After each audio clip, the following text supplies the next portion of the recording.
अस्सलाम वालेकुम प्यारे बच्चों, मेरा नाम अब्दुल रज़्ज़ाक इकबाल अहमद है। बृहन मुंबई महानगर पालिका के वीटीसी क्लास में मैं आपका इस्तकबाल करता हूं, खैर मकदम करता हूं। आइए हम आज अपने लेसन की तरफ बढ़ते हैं। अस्सलाम वालेकुम प्यारे बच्चों, आज हम जमात शशुम का मज़मून तारीख़ का छठा सबक जनपद और महाजनपद, इस सबक के बारे में मालूमात हासिल करेंगे। आइए हम अपने सबक की तरफ बढ़ते हैं।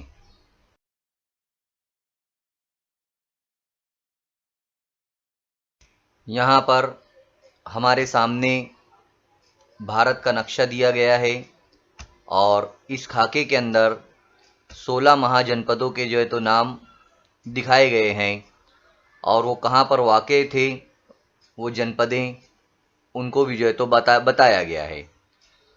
तो ये जो महाजनपद है उनके कुछ नाम है यहाँ पर, 16 नाम, जैसे कोसल, देखिए यहाँ पर कोसल है, वत्स है, काशी, चेदी, अवंती, अशमक, और ऊपर अगर हम लोग देखेंगे तो एक कंधार है इस तरफ।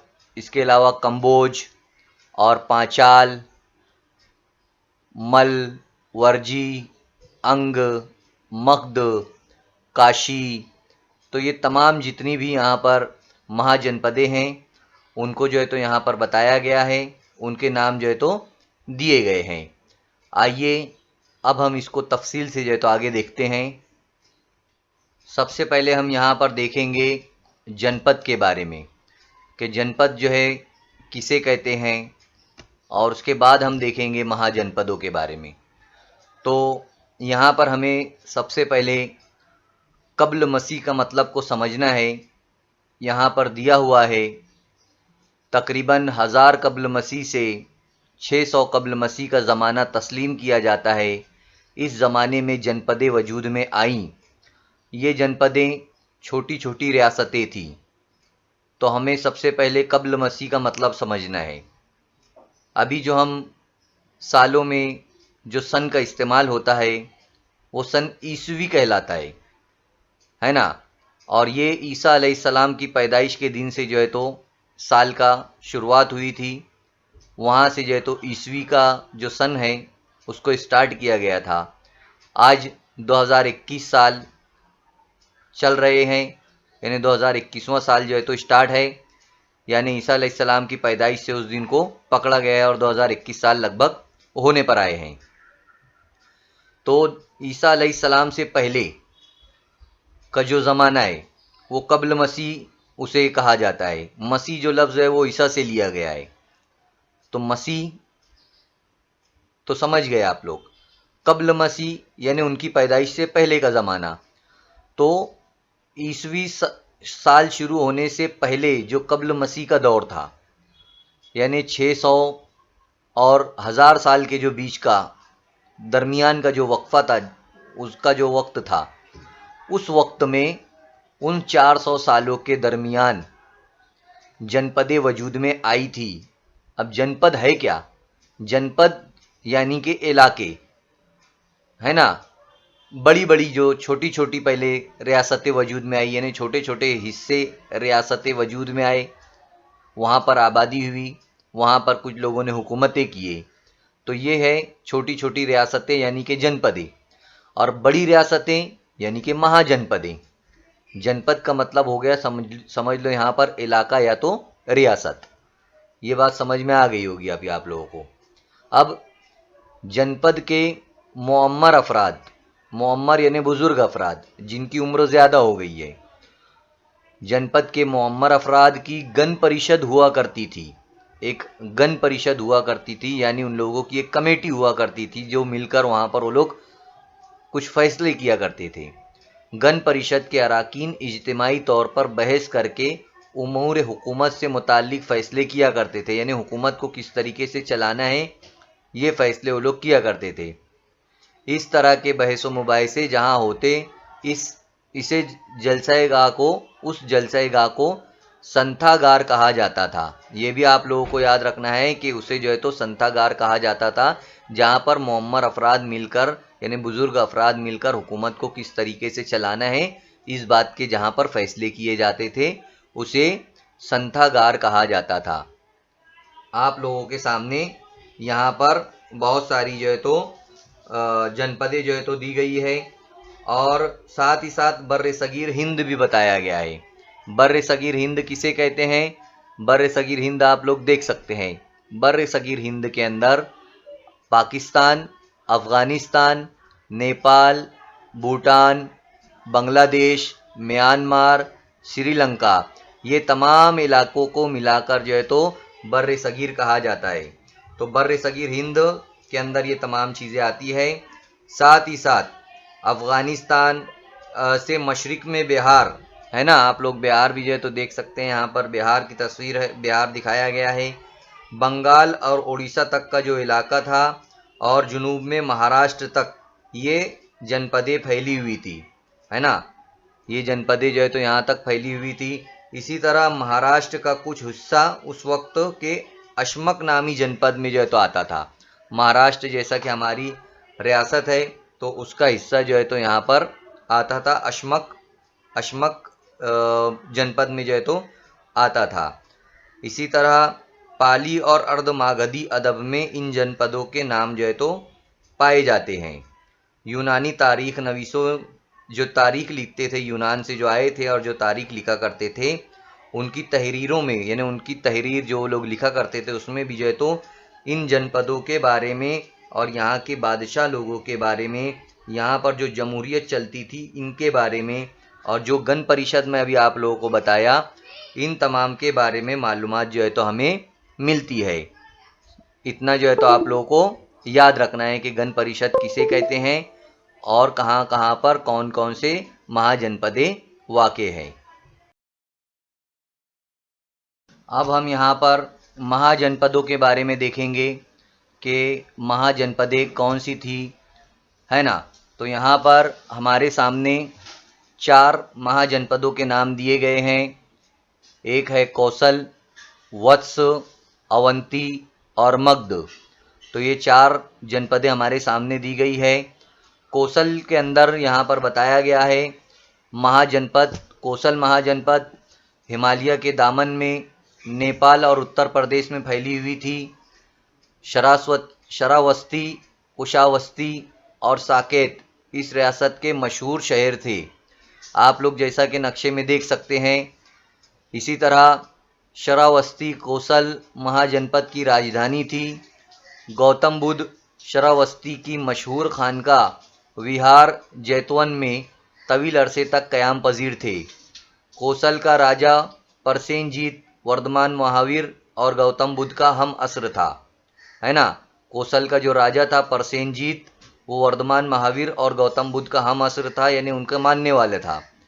कौशल की रियासत मगध में जम हो गई, जैसा कि आप लोगों को जो है तो मगध रियासत यहाँ पर दिखाई दे रही है। तो जो कौशल की रियासत थी वो मगध में जम हो गई, यानी कि मिल गई और दोनों मिलकर एक हो गए। दूसरा अब हम देखेंगे यहाँ पर वत्स। वत्स जो है महाजनपद उत्तर प्रदेश में प्रयाग यानी इलाहाबाद के आसपास का इलाके में फैली हुई थी। आप लोग जो है तो यहाँ पर देख सकते हैं उत्तर प्रदेश का जो है तो इलाका भी जो है तो नज़र आ रहा है। पुराने ज़माने का कौशंबी ही कोसम कहलाता है ना। पुराने ज़माने में जो कौशंबी था इलाका वो कोसम कहलाता है। ये एक अहम तिजारती मरकज़ था, यानी यहाँ से तिजारत की जाती थी, सामान को बेचा खरीद फरोख्त तो उसकी होती थी। कौशंबी के 3 बेहद रईस ताजिरों ने गौतम बुद्ध और उनके पैरोकारों के लिए 3 विहारें तामीर करवाई थी, है ना। जो वहाँ के रईस लोग थे, अमीर लोग थे, उन्होंने जो है तो गौतम बुद्ध और उनके पैरोकारों यानी उनके मानने वालों के लिए जो है तो विहारें तामीर करवाई थी। कौशंबी का जो राजा था उद्दैन गौतम बुद्ध का हम असर था, है ना। कौशंबी का जो राजा था वो गौतम बुद्ध का हम असर था, गौतम बुद्ध को मानने वाला था। उद्दैन राजा के बाद वत्स महाजनपद का आज़ादाना वजूद ज़्यादा अरसे तक कायम नहीं रह सका। उसे अवंती महाजनपद के राजा ने फतेह करके अपने उसके अंदर मिला लिया। ये बात बताई गई है यहाँ पर। इसी तरह अब तीसरा जो महाजनपद है वो है अवंती। कदीम महाजनपद अवंती मध्य प्रदेश के इलाके मालवा में थी। जैसा कि आप लोग यहाँ पर देख सकते हैं, अवंती ये पहले मालवा में थी। शहर उज्जैनी, उज्जैन अवंती की राजधानी थी, है ना। शहर उज्जैनी, पहले इसका नाम उज्जैनी था, फिर ये उज्जैन बना। ये अवंती की राजधानी थी। अवंती ये महाजनपद है, एक बड़ी रियासत है, तो हर रियासत की राजधानी होती थी। इसी तरह जो है तो अवंती की राजधानी उज्जैन था। उज्जैनी एक अहम तजारती मरकज़ था, जिस तरह से कौशाम्बी एक तजारती मरकज़ था वत्स रियासत का, इसी तरह अवंती रियासत का जो है तो अवंती उज्जैनी जो है तो तजारती मरकज़ था। अवंती का जो राजा था परदेवत वर्धमान महावीर और गौतम बुद्ध का हम असर था। ये गौतम बुद्ध और वर्धमान महावीर को मानता था, राजा परदेवत। अवंती के राजा नंदीवर्धन के दौर में अवंती मगध की रियासत में जम हो गई। अब अवंती रियासत भी जो है तो किस में जम हो गई, किस में जाकर मिल गई ये रियासत, मगध के अंदर मिल गई। अब चौथी जो बड़ा महाजनपद थी वो था मगध। जैसा कि आप लोग यहाँ पर देख सकते हैं, मगध कहाँ पर है। बिहार के शहर पटना और गया के आसपास के इलाका और बंगाल का कुछ हिस्सा मिलाकर जो है तो कदीम मगध महाजनपद बनती है। आप लोग यहाँ पर देख सकते हैं, बंगाल का इलाका, शहर पटना और उसके आसपास के इलाके को मिलाकर मगध कहा जाता था। राजगृह या राजगीर उसकी राजधानी थी। राजगृह या राजगीर जो है तो मगध रियासत की राजधानी थी। जिस तरह अवंती की राजधानी उज्जैन थी और वत्स की राजधानी कौशाम्बी थी, इसी तरह मगध की राजधानी राजगृह थी। माहिर तामीरात यानी तामीर करने वाला जो माहिर था, महागोविंद ने बिम्बसार का शाही महल तामीर किया था। बिम्बसार जो है तो राजा था वहाँ का, तो उसका जो शाही महल था वो उन्होंने तामीर किया था। बिम्बसार के दरबार में जेवक नामी एक मशहूर तबीब था। जेवक नामी एक मशहूर तबीब था, यानी वो दवा गोलियां जो बनाता है, हकीम हम जिसे कहते हैं, जिसे तमाम बीमारियों की जानकारी होती है, वो जो है तो वहाँ का उनके दरबार में था, बिम्बसार के दरबार में। बिम्बसार जो है तो एक राजा था। आगे उसके बारे में तस्वीर मैं आप लोगों को बताऊंगा। बिम्बसार ने गौतम बुद्ध की शागिर्दी इख्तियार की थी, है ना। बिम्बसार भी जो है तो गौतम बुद्ध से तालीम हासिल करता था, उनका शागिर्द था वो। तो ये तमाम चीज़ें जो है तो यहाँ पर महाजनपदों के बारे में बताया गया है। बाज़ जनपदें आहिस्ता आहिस्ता ज़्यादा ताकतवर हो गई और इनकी जो जोग्राफियाई हदें थी वो भी जो है तो बढ़ती चली गई, फिर वो जनपद से महाजनपद हो गई, है ना। यही बातें जो है तो यहाँ पर बताई गई है।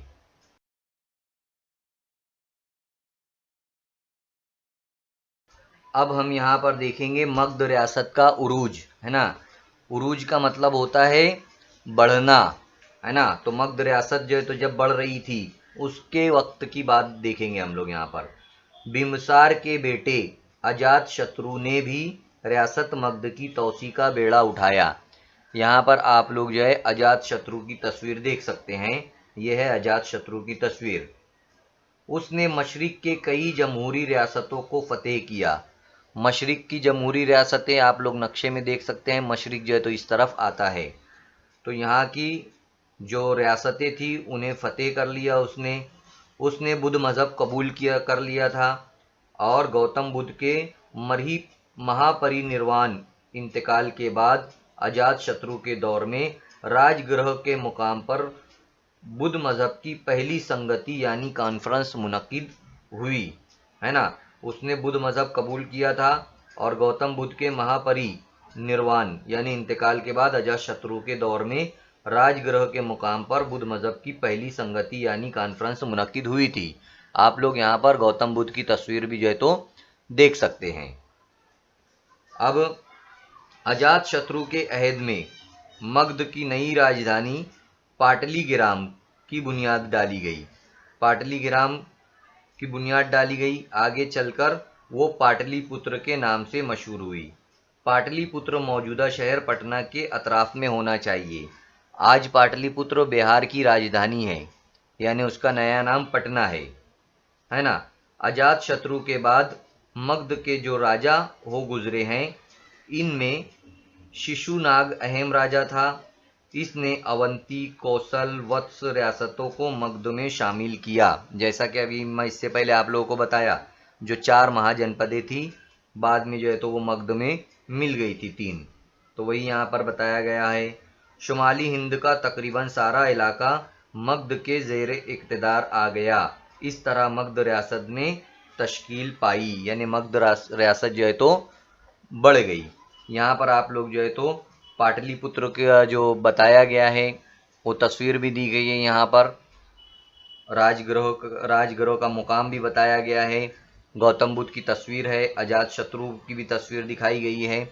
इस तरह से आप लोगों को ये सब याद रखना है कि अजात शत्रु के अहद में मगध की नई राजधानी पाटलिगिराम की बुनियाद डाली गई, जो आज पाटलिपुत्र के नाम से मशहूर है।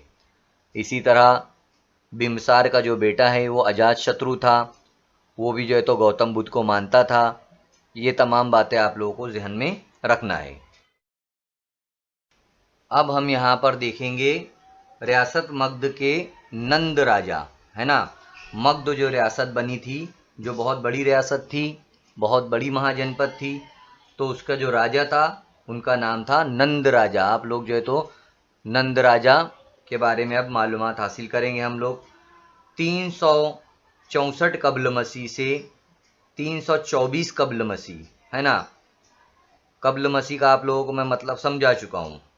उस अरसे में मगध रियासत पर नंद राजाओं का इक़्तिदार था, यानी हुकूमत थी। नंद खानदान के जो राजा थे उनकी हुकूमत थी। नंद राजाओं ने ऐसी बड़ी रियासत चलाने के लिए माकूल निज़ाम हुकूमत कायम किया था, यानी एक बेहतरीन निज़ाम हुकूमत कायम किया था उन्होंने। उनके पास प्यादा फ़ौज थी, घुड़सवार फ़ौज, रथ सवार फ़ौज और हाथी सवार, ऐसी 4 किस्मों की फ़ौज थी। जो पैदल चलते थे, पैदल फ़ौज, रथ पर चलने वाले फ़ौज थे, घोड़े पर चलने वाली फ़ौज थी, और हाथियों पर चलने वाली फ़ौज भी जो है तो उनके पास थी। तो इस तरीके से उन्होंने बहुत बड़ी जो है तो हुकूमत जो है तो संभाला।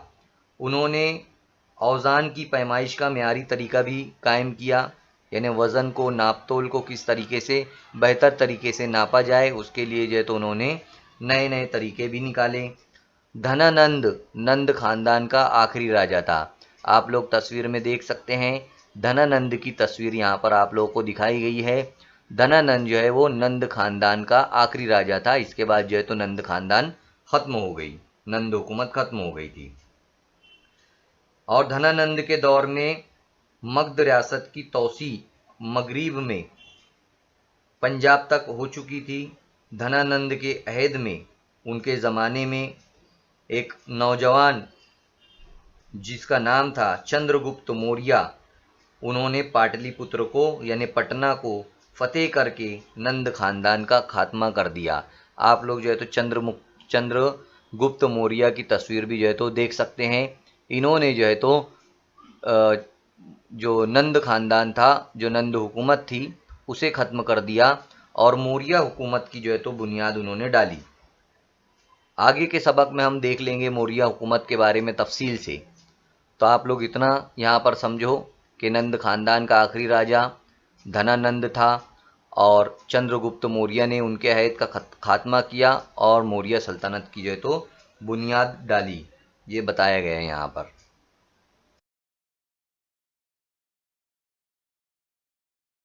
अब यहाँ पर बताया गया है कि हमसे पूछा जा रहा है कि क्या आप जानते हैं, तो क्या हमें जानना है वो हम देखते हैं यहाँ पर। 16 महाजनपदों के पुराने नाम और नए नाम।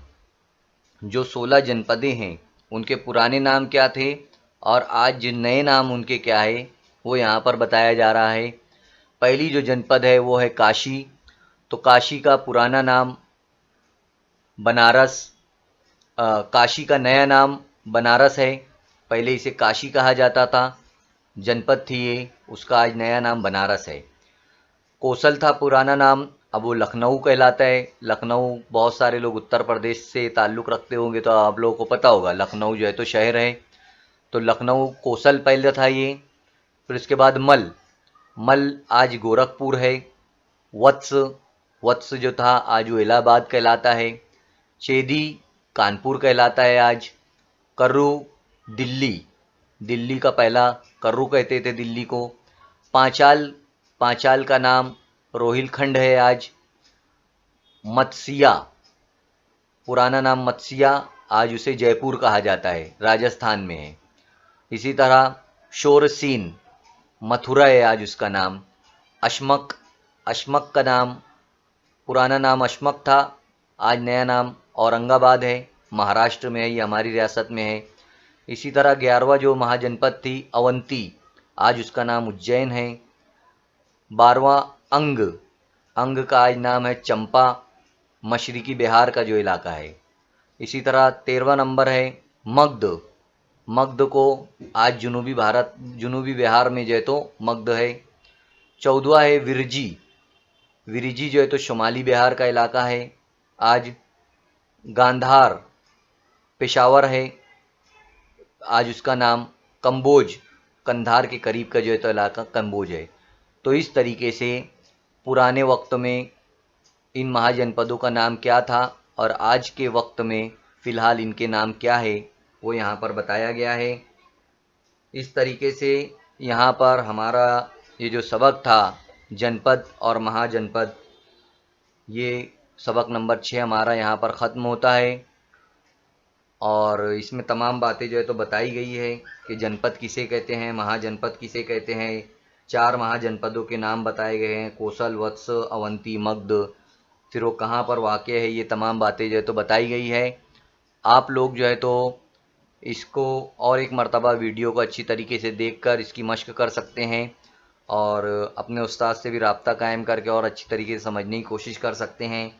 इसकी मश्क में सवालात के जवाबात है, एक जुमले में जवाब है, बताइए तो भला है, सरगर्मियाँ दी गई है।